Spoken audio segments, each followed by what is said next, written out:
Menjelang transisi kekuasaan Presiden Jokowi dan Kiai Haji Ma'ruf Amin sebagai presiden dan wakil presiden menyerahkan tampuk kekuasaannya kepada presiden terpilih dan wakil presiden terpilih Prabowo Subianto dan Gibran Rakabuming Raka. Salah satu momen penting kepastian transisi itu berjalan dengan baik adalah ketika perayaan Hari Ulang Tahun Tentara Nasional Indonesia pada tahun 2024 untuk pertama kalinya Presiden terpilih Prabowo Subianto memperkenalkan sang wakil presiden Gibran Rakabuming Raka di hadapan Presiden Jokowi dan wakil presiden Kiai Ma'ruf Amin. Memang terkesan ini adalah sebuah bagian dari drama keluarga. Tetapi makna penting dari momen itu adalah transisi kekuasaan itu dipastikan segera akan terjadi. Dan segera pula kita akan memiliki pemimpin yang baru, presiden dan wakil presiden yang definitif. Teman-teman, apakah isu di seputar pemakzulan, bahkan batalnya Gibran Rakabuming Raka untuk dikukuhkan sebagai wakil presiden terpilih itu benar-benar akan terwujud oleh mereka-mereka yang mengusahakan agar momen itu terjadi, atau usaha untuk memakzulkan atau membatalkan pelantikan wakil presiden Gibran itu hanyalah isapan jempol belaka. Kita akan menganalisis apa yang sedang terjadi di hari-hari menjelang transisi kekuasaan di Republik kita ini dengan menggunakan pemikiran filsafat yang diharapkan kita punya analisis yang mendasar, komprehensif, dan memperteguh demokrasi kita yang semakin sehat ke depan. Selamat datang dalam channel Meragukan Filsafat, sebuah channel yang dibangun untuk turut mengedukasi ruang publik Indonesia dengan menggunakan perspektif pemikiran filsafat, membaca fenomena sosial politik kebudayaan dalam konteks Indonesia kontemporer tanpa berpretensi untuk menggiring opini kita, mempercayai pandangan-pandangan dalam channel ini. Teman-teman, usaha beberapa kelompok bahkan beberapa aktivis politik tanah air untuk membatalkan pelantikan Gibran Rakabuming Raka sebagai wakil presiden terpilih pada Oktober 2024 ini nampaknya bersuara keras terkait dengan usaha yang semakin sistematis yang diupayakan untuk mewujudkan batalnya Gibran untuk dilantik sebagai wakil presiden.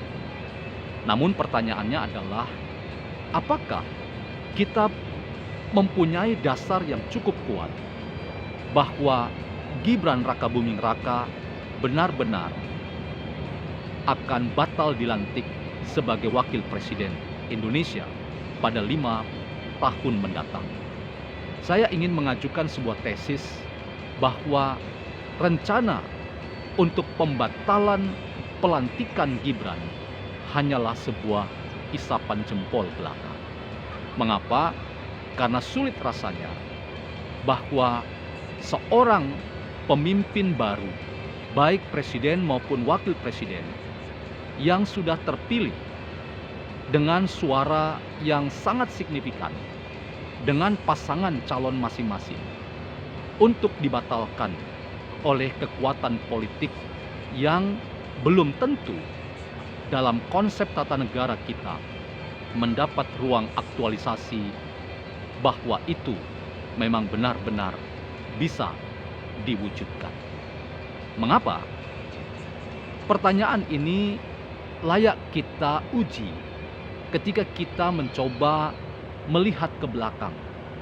Sekalipun ada begitu banyak terpaan isu terkait dengan kompetensi dan kapasitas seorang muda bernama Gibran ketika ia dipilih oleh Prabowo Subianto.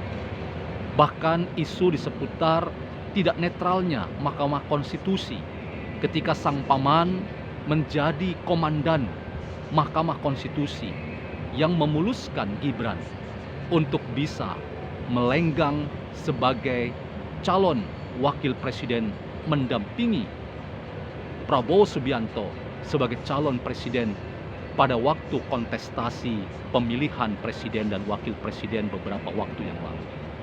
Kita mempunyai satu alat ukur yang sangat tajam dan merupakan alat ukur demokrasi yang sebenarnya, bahwa riak-riak dan pertanyaan di seputar kompetensi dan regulasi yang ditabrak di sana-sini, itu ukurannya adalah rakyat yang memilih seorang atau sebuah pasangan kandidat calon ketika mereka mencalonkan diri sebagai pemimpin Indonesia.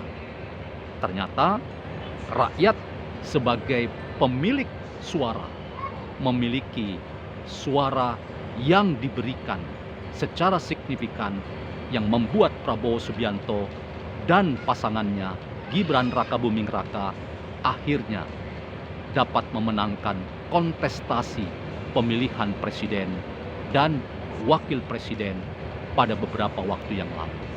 Rasanya suara rakyat ini tidak mungkin direkayasa lagi.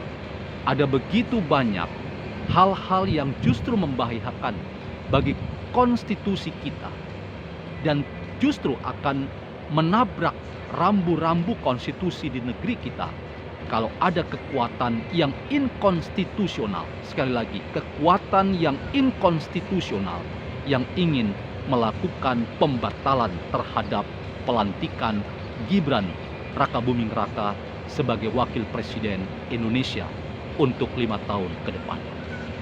Saya ingin memberi catatan dari perspektif pemikiran filsafat bahwa sekali lagi demokrasi yang kita jadikan sistem dalam ketatanegaraan kita memang punya sisi gelap yang seringkali dimanfaatkan oleh kaum sekularisme dan kaum fundamentalisme untuk turut memainkan peran-peran mereka.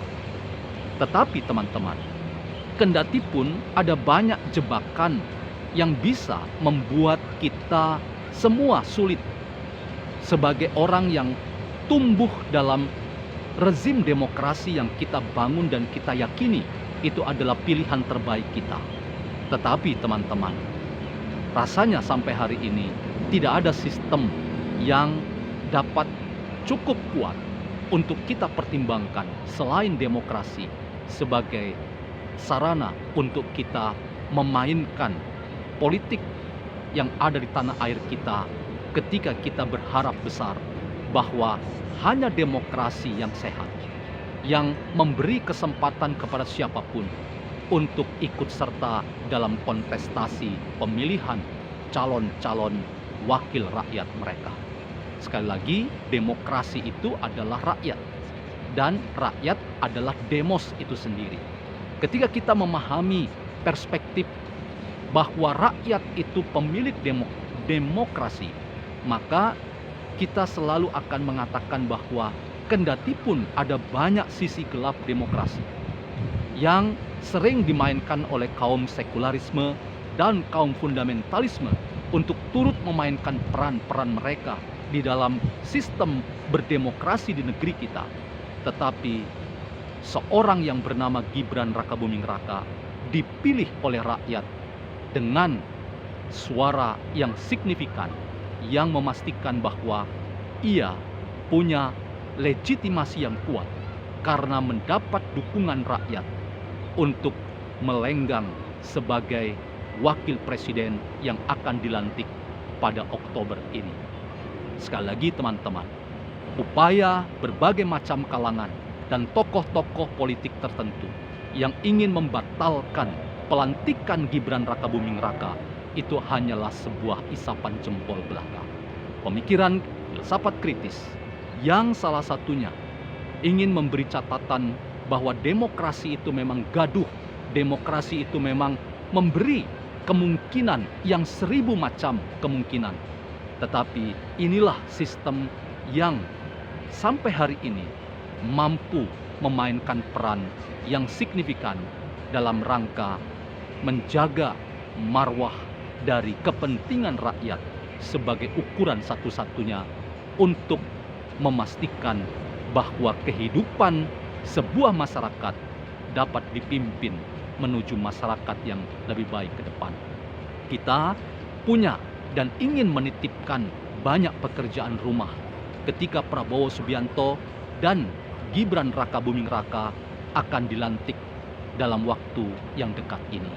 Pekerjaan rumah dari kedua pemimpin baru kita nanti adalah memperbaiki sistem demokrasi di tanah air kita. Kita berharap bahwa demokrasi sebagai salah satu sistem terbaik di dunia ini yang memberi kesempatan bagi banyak orang untuk memainkan dan punya partisipasi yang signifikan dalam rangka menghadirkan dirinya dan mengaktualisasikan dirinya di tengah-tengah peran politik masing-masing yang ingin didapatkan dan diperoleh. Sekali lagi, mari beri kepercayaan kepada Prabowo Subianto dan Gibran Rakabuming Raka untuk memainkan peran mereka dalam 5 tahun ke depan. Jangan ada gangguan yang inkonstitusional yang justru akan menjadi problem bagi sistem konstitusi yang sudah menjadikan seorang Prabowo dan Gibran sebagai pemimpin yang dipilih oleh rakyat. Filsafat kritis mengkritik bahwa ada demokrasi yang terjebak oleh dua jebakan, sekularisme dan fundamentalisme. Tetapi rakyat adalah ukuran satu-satunya untuk menilai kompetensi dan penerimaan seseorang untuk diterima sebagai pemimpin sebuah masyarakat. Karena itu, mari kita beri legitimasi pada Gibran Rakabuming Raka sebagai wakil presiden yang mendampingi Prabowo Subianto sebagai presiden kita yang akan memimpin kita. Dan yakinlah bahwa setiap generasi itu punya waktu dan peranannya. Jangan karena kita datang dari perspektif orang tua, lalu kita menilai bahwa anak muda tidak punya kompetensi dan kemampuan apa-apa. Justru intergenerasional itu adalah kekuatan dari demokrasi yang sejati.